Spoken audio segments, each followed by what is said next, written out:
días para todos. He tenido la fortuna de desarrollarme como pediatra en la Fundación Neumológica Colombiana, como especialista de sueño y como pediatra en el programa de ASMAIRE. Soy el pediatra que realiza gran parte de los seguimientos de los pacientes con asma y ese es el motivo por el cual estoy acá.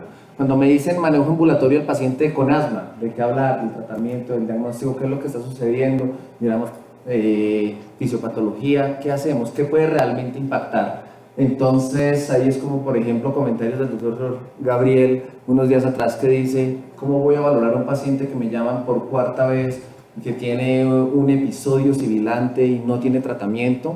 O cuando me coloco a pensar cuando una paciente me dice doctor, pero usted cómo está seguro si el pediatra de urgencias me dijo que él tenía principios, que él no tenía asma, que él lo que tenía únicamente era principios.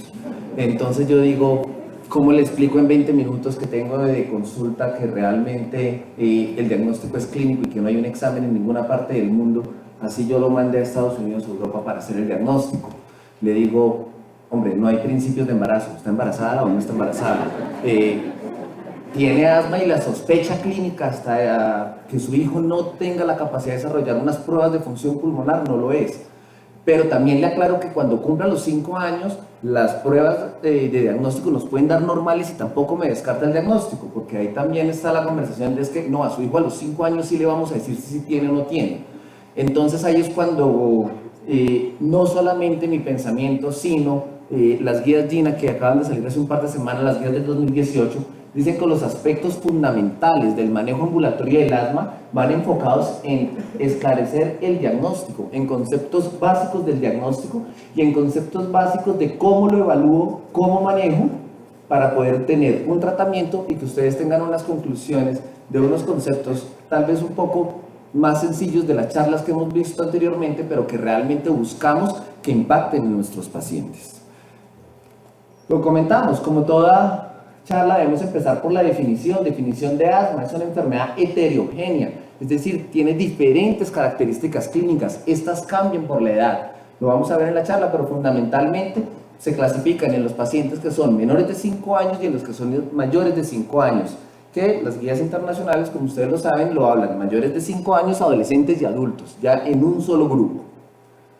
Es una inflamación crónica de las vías aéreas. Entonces viene la otra pregunta, ¿por qué después de una estancia en urgencias al paciente le dicen continúe el inhalador 10 días y suspéndalo?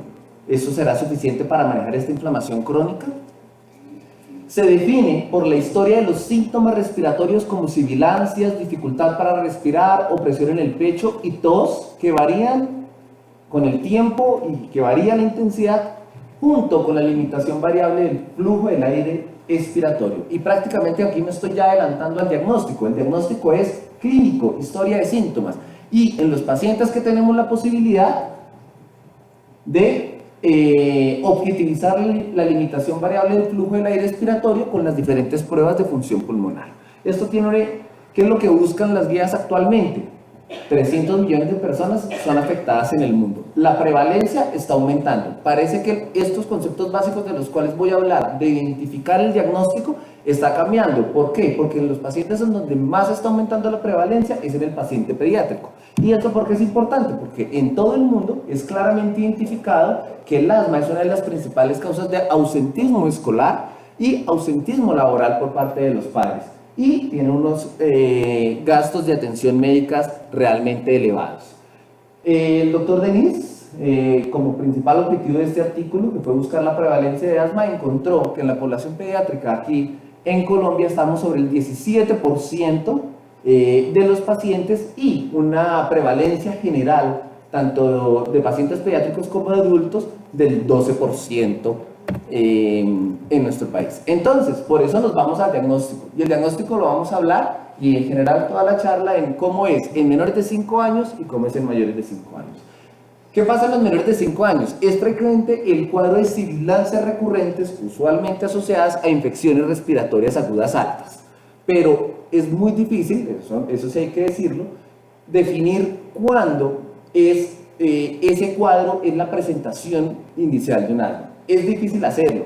Se han planteado diferentes teorías, que diferentes fenotipos, que si la sibilancia fue episódica, que si fue transitoria, que si es persistente, que si es de inicio tardío, pero aunque hay descripciones en diferentes artículos, cuando se une la evidencia, las guías dicen no parece que se identifique un fenotipo estable. ¿Y a qué se refiere con que haya un fenotipo estable? Es decir, que yo pueda identificar una característica clínica en un paciente, el cual me sea mi de utilidad clínica, tanto para dar un diagnóstico como para dar un tratamiento. Por lo tanto, por este momento, no es válido hablar en la práctica clínica de los fenotipos. Yo creo que hacia allá vamos. Los últimos artículos, las investigaciones van a eso, a identificar un fenotipo y un tratamiento específico. Pero eso hasta el momento no está. Y como no está, es que podemos hablar que el diagnóstico del asma en menores de 5 años está dado por estos 3 componentes. El primero, la identificación de un patrón de síntomas que usualmente son recurrentes, ya vamos a ver. La identificación y la valoración de factores de riesgo tanto para desarrollar la enfermedad como factores de riesgo para no controlar la enfermedad. Y un punto que es importantísimo en el diagnóstico en menores de 5 años, donde no tenemos pues la forma de objetivizar las pruebas de función pulmonar, la valoración que hay de una respuesta terapéutica a un tratamiento controlado. Es por lo tanto que es claro, según el GINA de este año, vuelvo y digo, que el diagnóstico de asma en niños pequeños con antecedentes de sibilancias es más probable si se tienen tos que no estén relacionadas únicamente con los episodios de infección respiratoria aguda, es decir, tos que esté con el ejercicio, con la risa, con el llanto, con la actividad física. Si hay antecedente de otras enfermedades alérgicas, bien sea eczema, rinitis alérgica o en primer grado tenemos asma en papá o asma en mamá. Y el otro punto que estaba en nuestro triángulo, que es la mejoría clínica durante 2 a 3 meses de tratamiento con el controlador. Y GINA 2018 dice que esa respuesta terapéutica se debe evaluar no solo con la mejoría al instaurar tratamiento, sino de ser necesario y de querer confirmar el diagnóstico de una manera clínica, se debe retirar el medicamento y verificar que haya un empeoramiento de los síntomas después de que esto se olvide.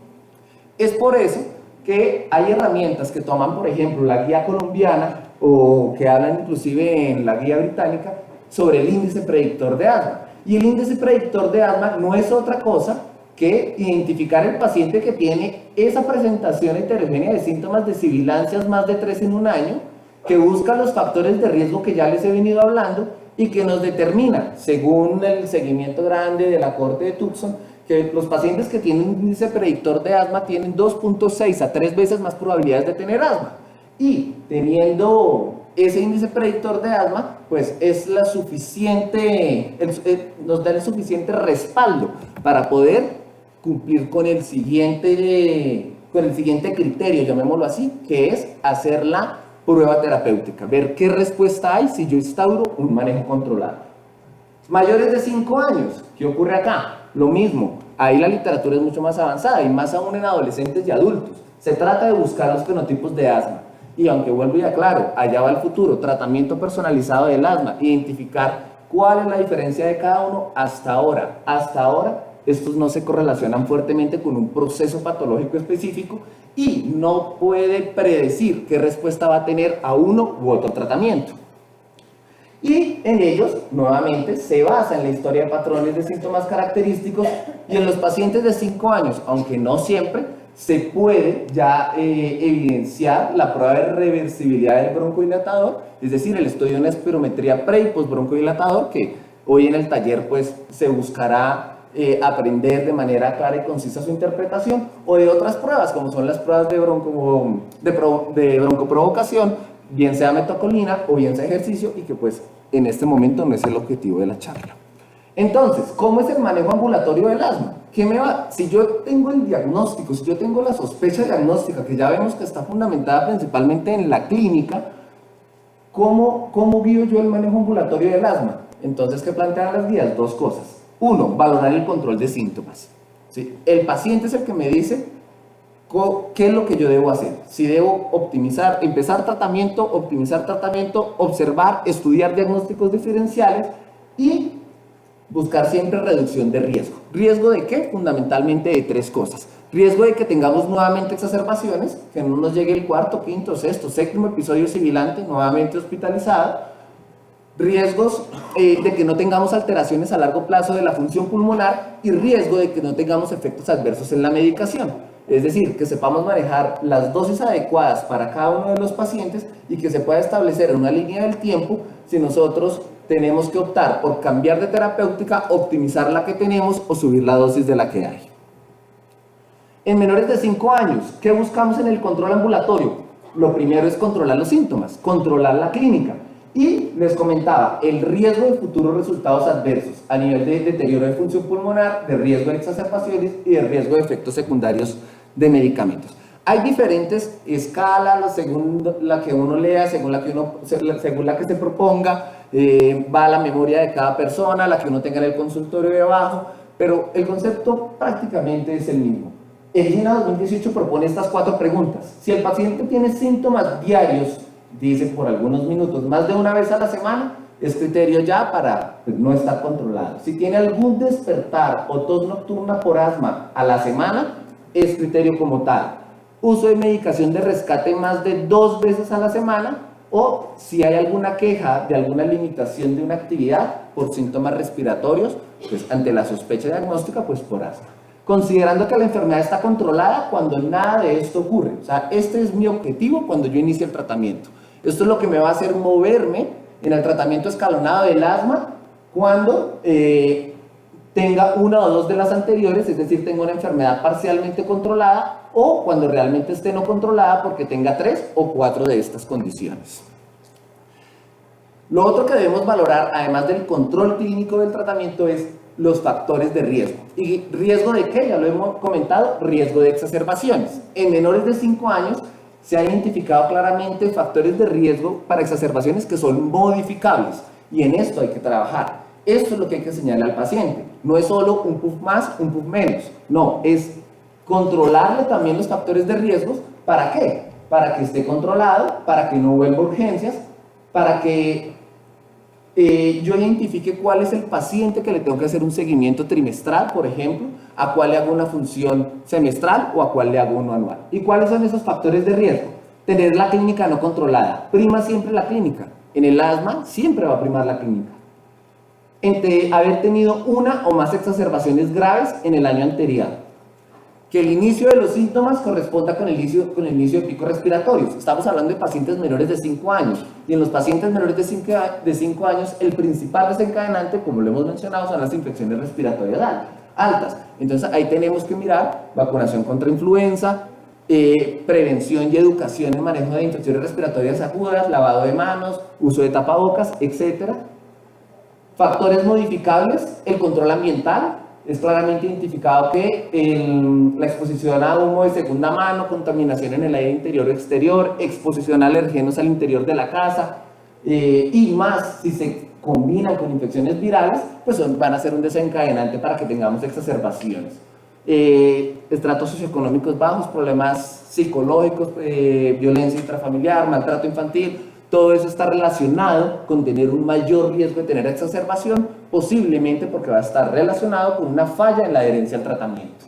Y un punto que está al final, pero no es el menos importante, porque inclusive lo vamos a ver que es uno de los puntos que muchas veces va a determinar las conductas del tratamiento, la mala adherencia con la medicación controladora. Y ahí tenemos un papel muy importante de los pediatras. ¿Por qué tenemos ahí un papel muy importante? Porque somos los que los deberíamos formular, los que deberíamos enseñar cómo realizarlos, y los que debemos conocer muy bien las diferentes alternativas de terapia controladora para no cometer errores. Y ahí también va nuevamente a una escena clínica que es típica, y es paciente que tiene, ya lo vamos a ver en el escalonamiento, un paso 3, que tiene un tratamiento con corticoide inhalado más un LABA, tiene crisis, va a urgencias y sale de urgencias con la formulación de primer paso únicamente con corticoide inhalado. Entonces uno dice, ¿será que no es únicamente que lo esté aplicando mal, sino que realmente estamos formulando mal?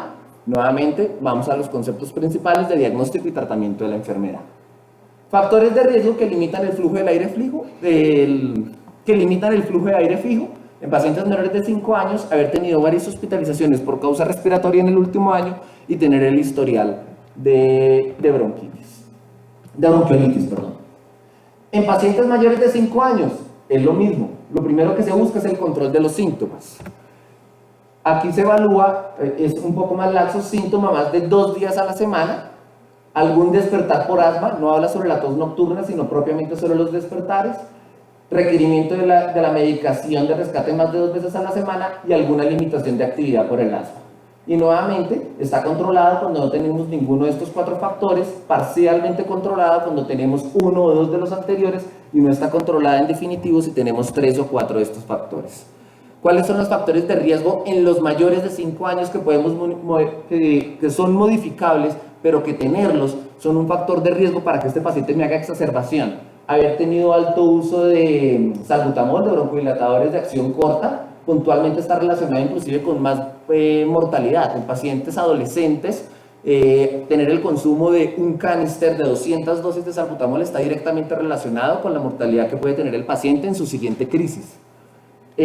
Lo que comentaba, tener el manejo controlador, puntualmente el corticosteroide inadecuado, que no esté, lo más triste es que no esté prescrito, que le digan se usa una semana y hasta luego, y entonces queda sin tratamiento controlador. Esto hace que haya una mala adherencia, o es que no lo enseñamos a aplicar. El día de ayer le llegó a la doctora Tatiana una paciente que se aplicaba el salbutamol intranasal. Todos creo que han visto el chiste que colocan del Dr. House, de la señora que se lo aplica como un perfume. No lo traje porque otra vez está, pero ayer lo vimos en la vida real, en consulta. El salbutamol no le va a hacer, creo, ¿no? Y dígale a la señora que fue que se lo formularon bien, intranasal, pero bueno. Pacientes que presentan mayor reversibilidad al broncodilatador, pacientes que tienen problemas psicológicos socioeconómicos, lo mismo importancia destacar del control ambiental, comorbilidades que empiezan a aparecer en mayores de 5 años, obesidad, rhinosinusitis crónica, alergias alimentarias que estén confirmadas, tener esputo-eosinofilia sanguínea ya es un factor de riesgo para tener estas exacerbaciones, un feno elevado, principalmente en adultos en los cuales se ha comprobado una sensibilización alergénica. Todavía el papel del feno en el diagnóstico está entredicho. Hay inclusive estudios que en menores de 5 años dice que si lo tomamos después de 4 semanas de una infección respiratoria, quitamos ese sesgo y si es elevado tiene una alta probabilidad. Creo que se llama lo del estudio de los diferentes fenotipos, las diferentes presentaciones, pero todavía no es así. Y ciertas condiciones que ahora vemos nosotros en nuestros adolescentes, como el embarazo, la paciente en embarazo tiene una mayor probabilidad de retiro. Y hay otros factores que ya, como independientemente de la severidad, independientemente de cómo se haya clasificado la enfermedad, son independientes para considerar que de aquí en adelante es una enfermedad de alto riesgo. Y una enfermedad de alto riesgo pues requiere, primero, seguimiento en un programa especial, preferiblemente por neumólogo. ¿Por qué? Porque son factores que ya per se no son modificables. Y es, alguna vez haber estado en unidad de cuidado intensivo, principalmente con ventilación mecánica, o haber tenido una exacerbación grave en los últimos 12 meses. Eso ya no lo podemos limitar. Hay factores de riesgo también que ya alteran, se ha identificado que alteran directamente el flujo del aire fijo, es decir, que nos van a dar una función pulmonar anómala, como son los que están aquí, y los efectos adversos de medicación. Entonces, ahí está la importancia del diagnóstico. Ya queremos evaluarlo, tanto con el control como con el riesgo. Se decía previamente, el GINA 2018 es muy claro, ya no hablemos de control clínico de la enfermedad, sino hablemos puntualmente de si se controlan o no se controlan los síntomas, si se están controlando los síntomas del día, si se están controlando los días de la noche y si el paciente tiene o no limitación para su actividad física. Y conforme esas sencillas preguntas establezca en un tratamiento escalonado qué es lo que vamos a hacer. Entonces los objetivos del tratamiento no son otros, sino atacar lo que acabo de mencionar. Lograr un buen control de los síntomas y mantener niveles normales de actividad. Ese es el objetivo de mi tratamiento. Y minimizar el riesgo de los ataques de asma. Entonces ahí es cuando la última tecnología del asma es identificar los factores de riesgo y tratarlos. Algunos con educación, otros con factores ambientales, otros enseñando cómo se aplica la medicación. Para evitar problemas en el desarrollo del pulmón y estar muy atentos siempre de los efectos secundarios de los medicamentos. Los episodios sibilantes en niños pequeños, en menores de 5 años. Que si se le coloca salbutamol o si no se le coloca salbutamol, que es el segundo episodio que le colocamos, es claro, deben tratarse inicialmente con agonistas beta-2 inhalados de acción corta. Hay que colocarle el salbutamol, independientemente si se ha realizado o no el diagnóstico de asma. Y hay que ver qué respuesta clínica tiene en ese momento, en el momento agudo. Y posiblemente, si en ese segundo, tercero, cuarto, quinto episodio sibilante hay una respuesta al beta-2, ya nos vamos viendo que está entre los pacientes en que tengo que evaluar los factores de riesgo y que tengo que ir al siguiente paso, que es hacer la prueba, hacer la prueba del tratamiento controlado, hacer la prueba terapéutica como tal. Y ahí está el siguiente punto general de los tratamientos. Se debe administrar un ensayo de terapia de control si el patrón de síntomas sugiere asma y los síntomas respiratorios no están controlados y los episodios de sibilancia son frecuentes o graves. ¿A qué se refieren con frecuentes? 3 episodios en un año. La respuesta al tratamiento debe revisarse antes de seguir continuarla. Uno empieza el tratamiento y a los 3 meses llama al paciente a control y evalúa cómo fue esa respuesta. Si fue positiva, que dice GINA 2018, suspéndala y mire si aparecen los síntomas. Eso lo dice, es discutible. Y si no hubo mejoría, importantísimo, considerar diagnósticos alternativos. La elección del dispositivo debe basarse en la edad y la capacidad del niño para tener la medicación. Y este punto es importante. Mañana, si no estoy mal, hay un taller de terapia inhalatoria. Ahí van a explicar por qué se debe utilizar la máscara facial en menores de 4 años, por qué en boquilla mayores de 4 años, el tamaño de las partículas, qué porcentaje de medicamento realmente está llegando a la vía aérea, qué porcentaje se va por vía gastrointestinal. Eso es claro, pero adelanto que una mala técnica inhalatoria puede provocar que el 90% del puff del medicamento vaya a tracto gastrointestinal, y lo único que estamos haciendo es aumentando los efectos sistémicos y no recibiendo el medicamento donde realmente lo tenemos que recibir. Y esta diapositiva, que es el abrebocas al tratamiento escalonado, donde siempre se fundamenta que hay una evaluación del diagnóstico, de los síntomas.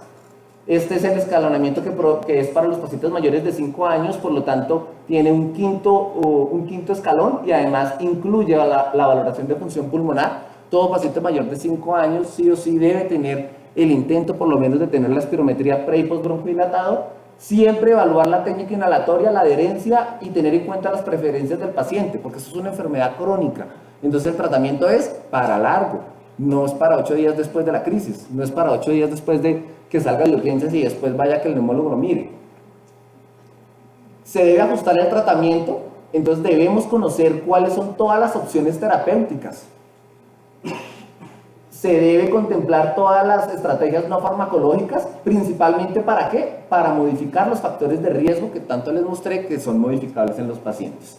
Se ajusta un tratamiento y después de ajustarlo se vuelven a valorar qué pasó con los síntomas, qué pasó con las exacerbaciones, siempre estar atento de los efectos adversos de los medicamentos, ver si el paciente se siente a gusto porque es una enfermedad crónica, tratamiento largo, es muy importante la adherencia, y valorar la función pulmonar para tener una comparación. Según la respuesta que tenga, vuelve uno y evalúa, vuelve uno a ajustar el tratamiento y vuelve y responde.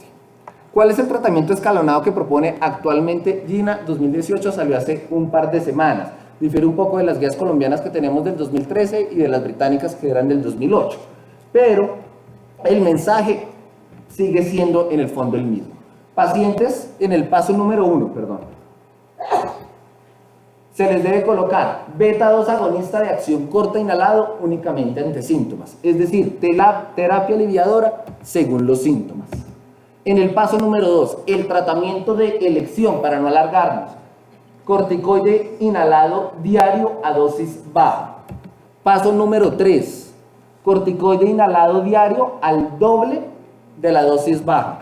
Paso número 4, adicionar antileucotrieno, aumentar la dosis del corticoide inhalado a dosis alta y referir a neumología pediátrica. Punto importante, cuando yo como pediatra paso del paso 3 al paso 4, lo primero que tengo que hacer es replantear diagnóstico, ver qué está fallando en las otras condiciones, etcétera, etcétera, como ya lo voy a comentar. Estos son los rangos de dosis actual. Me disculpan que no respeté los derechos de autor, pero este es el GINA 2018 que acaba de salir. Todavía no han salido las slides que ellos colocan en su página para la parte de educación. Tratamiento escalonado en mayor de 5 años. Vamos a hablar únicamente de del tratamiento de elección, de primera línea. Paso número 1, beta agonista de acción corta, únicamente ante síntomas. Paso número 2, corticoide inhalado diario, dosis baja. Paso número 3, corticoide inhalado diario a dosis intermedia. Paso número 4, corticoide inhalado dosis diario, ya estamos en dosis intermedia y alta, más broncodilatador de larga acción. Y paso número 5, referir a neumología pediátrica para que determinen opción terapéutica con anti-IgE o con anti-IL-5. Cada día hay más en desuso el uso de corticosteroides orales. Como sé que muchos se van a llevar la diapositiva, hago una aclaración. Teofilina, tiotropia, anti-IL-5 únicamente en mayores de 12 años y anti-IgE únicamente en mayores de 6 años. Siempre están como segunda opción. Lo que tenemos en negrilla es la primera opción que está. Entonces ahí va el mensaje que ya les había dicho antes. No concuerda que un paciente diga que viene con un manejo ambulatorio, con un corticoide inhalado de dosis intermedia más LABA, llegue a urgencias y de urgencias salga con una dosis de beclometasona a dosis alta para manejo para la casa.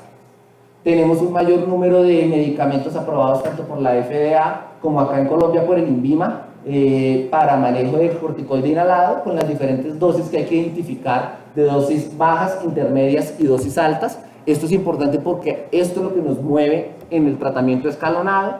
Considerar siempre subir, escalonar para mejorar el control del tratamiento según sea necesario, según mantenga los síntomas, según tenga exacerbaciones o según todavía tenga riesgo de los riesgos que les he comentado. Pero es muy claro, por eso lo tomé literal de la guía, hay que verificar el diagnóstico, mirar la técnica inhalatoria y la adherencia antes de pensar en escalonamiento. Si no, vamos a terminar, como otros casos que se ven por ahí, en pacientes con manejo únicamente con anti-IgE, con omalizumab como controlador, y fue que nunca tuvieron adherencia. ¿Qué tal si ese paciente se hubiera podido controlar con un corticoide inhalado dosis alta? Pues nunca se sabrá. Y desescalonar, movernos en la misma escalera que les mostré, siempre que los síntomas estén controlados más de 3 meses y que se hayan superado los riesgos, que consideremos clínicamente que hay un riesgo bajo para exacerbaciones. Y ojo a esto, lo coloco porque es importante. Nunca está sugerido suspender los corticosteroides inhalados en un momento de desescalonamiento. Es decir, si yo llego a controlar la enfermedad, no retiro el medicamento. Nos quedamos con el paso número 1, corticosteroides inhalados. Escalonar, si el control de los síntomas es deficiente, si hay exacerbaciones a pesar de 3 meses de tratamiento. Antes de escalonar, recordemos que hicimos un diagnóstico clínico, entonces solicitemos de pronto a un experto, mandemos a neumología a ver si hay un diagnóstico diferencial. Siempre verificar y corregir la técnica del inhalador. Soy insistente, pero es que aquí está el control del asma. Confirmar que haya una buena adherencia con la dosis prescrita. Muchas veces no sabemos que es una dosis baja, una intermedia. Si no la sabemos, ¿cómo la estamos formulando? Va más allá de 1 o 2 puntos más. Investigar sobre los factores de riesgo. Si no los corrijo, realmente no hay nada. Conclusión, diagnóstico, menores de 5 años, clínico. Mayores de 5 años, clínico, más pruebas de reversibilidad del broncodilatador o broncoprovocación. ¿Qué objetivo tenemos? Controlar los síntomas, identificar los factores de riesgo y utilizar el tratamiento escalonado. Perdón, me pasé.